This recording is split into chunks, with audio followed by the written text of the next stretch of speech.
Hey, what's up, YouTube family? Good evening. It's your favorite black guy from Nebraska. And yes, there's plenty of black people here in Nebraska. If you haven't been checking out some of my videos the past 2 or 3 days, man, just check it out. Um, give them a listen, give them a look. Today we're going to talk about Japan.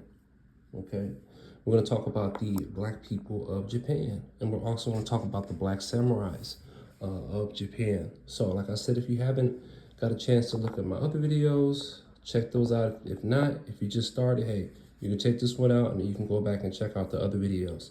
Today, we are in the book When the World Was Black: The Untold History of the World's First Civilizations, Part 1, Prehistoric Culture. All right.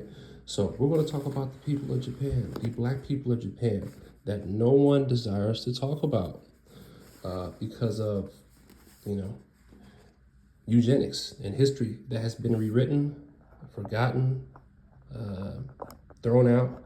But from what I understand, these people still do exist in small numbers, but they exist in the mountains, and they're outcasts of society. Um, just like somewhat in a way, just like us here in the Americas, just like the black people here. So no matter where you go, anywhere on this earth, definitely where there are places with very small, minute amounts of melanated people, they seem to have the same story, and it's very interesting. So without me continuing to just run my mouth, let's go ahead and get started. The Little Black People of Japan.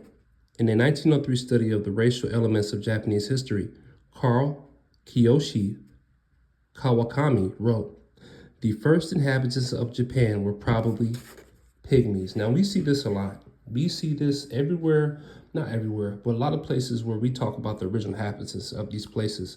They always seem to bring up the DBP people, which were pretty much pygmies, and the pygmies.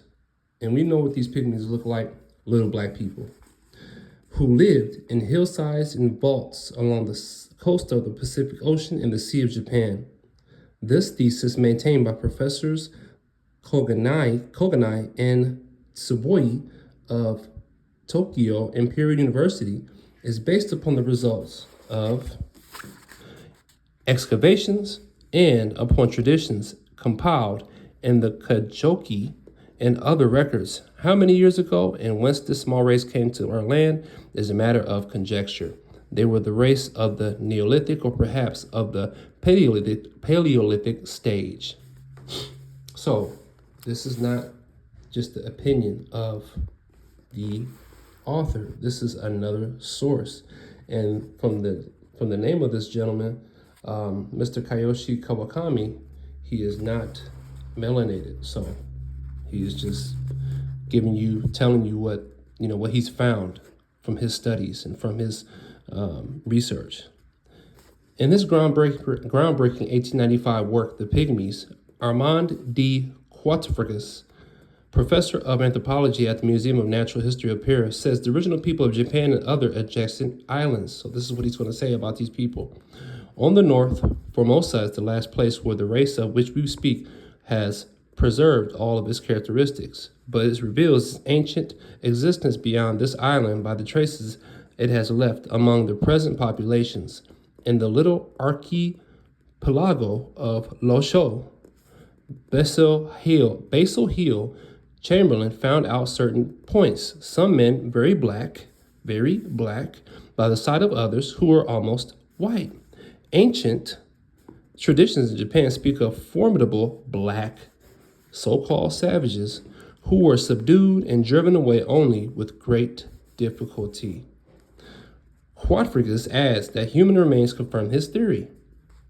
Kempfer and Siebold have reported the differences in color and hair which certain classes of the population present, and the latter mentions particularly the black color and the more or less crinkly hair of the inhabitants of the southeast coast.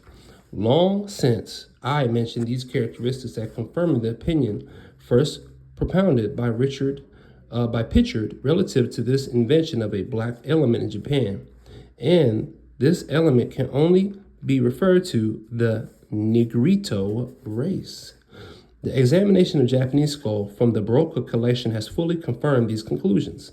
Study by Hammy In myself, it has presented a mixture of features, of which the most characteristic clearly betray this ethnic origin. The details given by Dr. Maget have fully confirmed these conclusions. He has discovered and described veritable Negrito metis, mixed bloods, living in the midst of Japanese population. Kawakami continues, it seems almost certain that pygmies are some sort of other people, the islands of Japan, at a time long before the dawn of the historic age. Notwithstanding, D. Quatreges remarked that these Negritos of the north were not exterminated as in Java. We are not able today to perceive so much as a race of this primitive stock, so far as the people of Japan proper are concerned.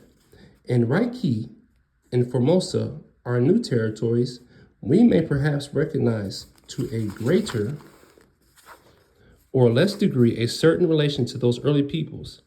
As the prominent French anthropologist has pointed out, that the races who first peopled Japan were extraordinarily short in stature has been shown by the smallness of the vaults recently found and alleged by scholars to have been the habitations of the prehistoric folk, as well as by the evidences handed down through folklore. Let's go back to the bottom of this page, because they give great information down here. According to Kawakami, at the beginning of the 8th century of the Christian era, a book entitled Kajiki, or Book of Ancient Traditions, was compiled. It is the oldest record now extant and contains many mythological traditions concerning the primitive state of the Aborigines. From this and traditional records written subsequently, and from various articles lately excavated in different districts, it is inferred that the Japanese race was the outgrowth of a mixing of various stocks. Interesting. Excuse me. These DDP may have been called by names such as Koshito, Korapagaru, or Oshima. Later Japanese myths describe little black demons. Look at how they call them. Look what they call them, little black demons, inhabiting the mountains and forests, which, as such, myths go in Europe, may also describe the DBP. DBP, pygmies, same thing.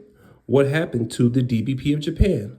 Kawakami concludes, for how long a period this short-statured race had existed in Japanese islands before stronger savages came to subjugate them is not definitely known. Once they came, where they went, how they disappeared, are questions no less obscure. Professor Koganai of Tokyo University insists that these pygmies attacked by a superior race now called Ainu, gradually retired to the north and finally crossed over to Siberia and America by the way of Yezo, Saglan, and other islands. He is bold enough to say that there were the ancestors of the present Eskimos. This could explain why the history of human habitation in Japan predates the appearance of the Jaman, who are considered its founding population. Black samurais and the Ainu. In the history of China, Wolfram Eberhard notes a Neolithic culture in northeastern China. He connects to the Papuan people of Melanesia.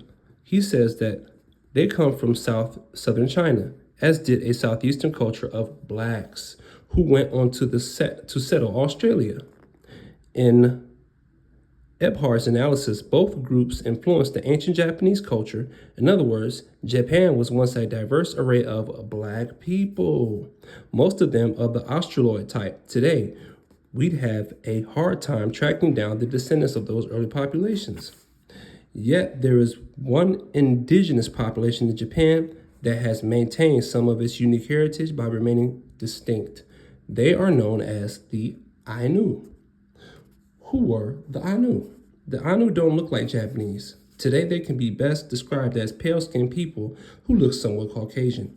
On closer examination, we can identify Australoid traits such as heavy body hair, brow ridges, and wide noses. Indeed, the pale-skinned Ainu, along with Australoid, remains Paleolithic Europe, suggesting to many historians that the origins of the white race may have laid in the depigmentation of Australoid people. For more on that story, see Volume 4. But the Anu were not always pale. They were originally black, like their cousins in Australia and New Guinea.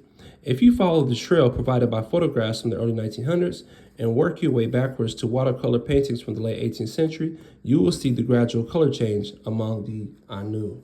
And this is the story of a lot of other tribes of people as well. According to Albert Churchward in Signs and Symbols of Primordial Man, these Anu are the same original race and type as the Australian Aborigines, same people. In 1937, Thomas Griffith Taylor also noted a connection between the Anu and the Australoid people of India. A very interesting tribe is the Toto people of the Nilgiri Hills. Nilgiri Hills. They are characterized by their hairy appearance, thus resembling the Anu and the Australian. Indeed, they may be akin to an early form of the Nordic race. The Anu are also genetically linked to the Australoid people who came into the Americas 16,000 years ago. A 1994 genetic study revealed that the ancestors of the Anu people migrated into the Americas in the Paleolithic. Some of these people may have become the Native Americans of North America's eastern seaboard. So we see the Native Americans drifting into America. Ancestors of the Black Samurais. James Bronson writes, an African presence in early Asia. An ancient tradition points to the conquest of Japan from the southeast by a race of warriors of black or near black origin. These invaders were probably the ancestors of the Black Samurai, and later Shogun Sakanoi Tamaramuro butchered that. Sakanoi's father and the uncle were members of the warrior class Azum Babito, or Men of the East. The Azum Babito, who had praises sung of them in early Japanese literature, are probably the subject of the proverb, for a samurai to be brave, he must have a bit of black blood. And there is indeed a connection between the black blood of the Anu and the black blood of the samurai. Genetic studies have confirmed that the Anu made a recognizable contribution to the warrior class, the samurai of feudal Japan. So we're talking about different tribes of black people. Where did the Anu come from? Kawakami says the DBP were part of the Anu's ancestry. It will be safe to admit that in some cases there was an intermingling of blood of the Pygmies and the Anus. If the Pygmies played any role in the characterization of the Japanese. Now this is, before we go on to the next page, we got some picture evidence here. The Anu people are the Aboriginal people of Japan. They have been here for thousands of years. Historians say the Anu look like Caucasians. At first it seems impossible, but if you dig further back in time, it gets clear. The first Japanese were the same black people who settled Australia. So if you got picture evidence here, let's go to the next page. It is no coincidence that Japan's Aboriginal people, the Anu, were once painted much darker and with coarse hair than other Japanese. Old photographs revealed their black roots. Also, note the practice of tattooing thick black lips on women as beautification, particularly among lighter women. So they were doing it even among that time. So we have a lot of picture evidence here, which is great. Let's go ahead and finish what we were talking about. More picture evidence. Compare with Australian Aboriginal tracker and explorer Tommy Windich. Ancient Shaman of Japan. The Shaman period of Japan begins roughly 13,000 BC when hunter-gatherers arrived in Japan from Central Asia. Shaman villages resembled those in many parts of the world, including those of Paleolithic Europe. Their art resembles that of other ancient cultures and often celebrates features normally associated with Black people. Recent reconstructions of Shaman faces, see to the right, have sought to differentiate them from modern Japanese with wider faces, wider eyes, broader noses, and full lips. So, you see and understand that these people were once Black and actually made architecture they made things like this. So, they made these things looking like Black people, right? They made this artwork, full lips, like Black people. So let's go ahead and continue. And matter of fact, I lost track where we were because I was going through all this picture evidence. Kawakami says the DBP were part of the Ainu ancestry. It would be safe to admit that in some cases, there was an intermingling of the blood of the Pygmies and the Ainus. If the Pygmies played any role in the characterization of the Japanese nation, it could have been only through the Ainus, who in turn gave way more before other conquering tribes of Aryans and Mongolians. So conquering tribes of Aryans and Mongolians, two other sets of non-black people. So that's who you see when you go to Japan and you go to these other places, and the people look like that because they've been conquered by Aryans and Mongoloids. Thus, it is asserted that the Japanese nation is of no single origin. It is the outcome of the intermingling of entirely different ethnic stocks. The blood of the Mongolians, the Aryans, and the Ainus, together with some tinge of blood of the Pygmies, is mingled together in the veins of Japanese people. Beyond this, Kawakami says, as to the original abode of the Ainus, the scholars are, however, still in darkness. If previous chapters have shed any light, we know that the Australoid people were survivors of the Toba extinction and probably repopulated East Asia from somewhere in the southeast. Now, if you guys enjoyed this, I continue to read on it, and it's going to talk about the Jaman culture and the Jaman people of Japan, and it goes into Australia. And you see more picture evidence here, and that's what it goes into. So the next chapter, we talk about Australia. If you want to, I can make some content about that. I have some content about the Australians in my early videos, but I hope you guys enjoyed this. So we went from China to Japan, and we talked about the black tribes of Japan, the Ainu and the Pygmies.